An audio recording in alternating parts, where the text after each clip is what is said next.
and welcome to Let's Play World of Warcraft Heroic Occulus Edition. I've got a doozy for you here today, guys. Just took my group through Heroic Oc, and we did it all in about 16 minutes. I think it might have been a little bit less. I'll have to add up the times on the video to see. But I got a pretty nice run for you today. Going to try to help some people out. This is one of the least, I guess, ran instances in the game because people don't like how hard it is. And it is pretty tough, but if you know a little bit about it, maybe you'll venture in here and try it out a little bit and be successful with it.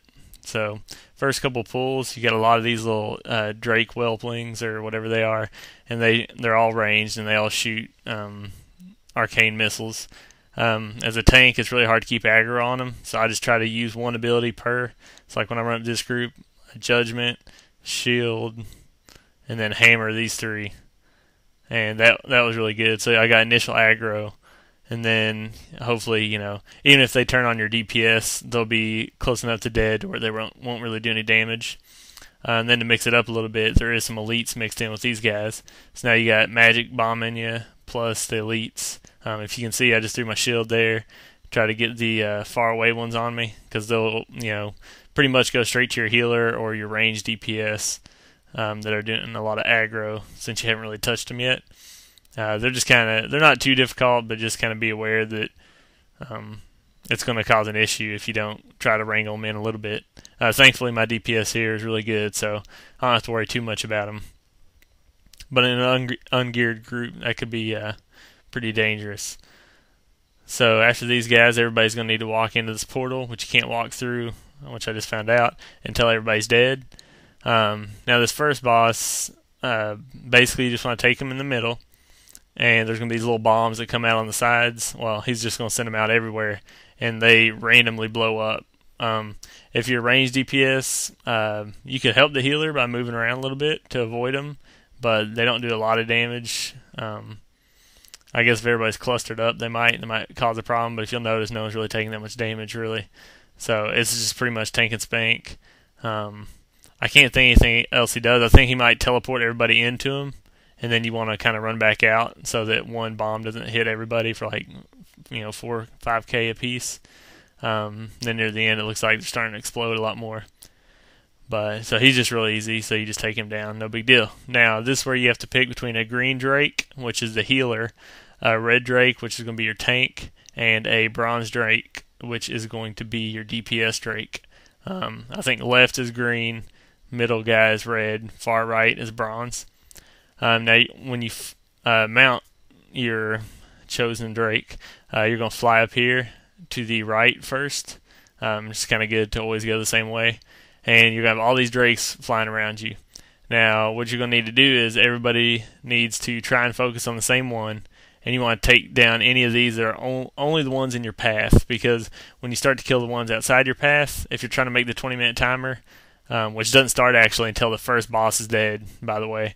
It'll make it really difficult if you start pulling ones from if you start pulling things everywhere.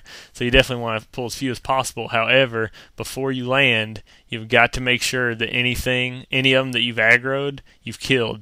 Because if not, what happens is, right here, you lay down, you dismount, everybody gets in combat if a Drake comes up, and you can't get back on your Drake in combat. Now, I have had times where a mage can go invisible, jump back on his Drake because he's out of combat, and go up and kill them all for you. But unless your mage is really on it and ready to do that, you're going to wipe if you dismount too early. So always make sure, check all around you. Then you just kill these guys. They're so easy. Dodge like 70% of the time for some reason with those guys. It seems like I hardly ever take damage. So then you want to fly straight over. We actually did not aggro any this time, which is pretty amazing because we almost always do.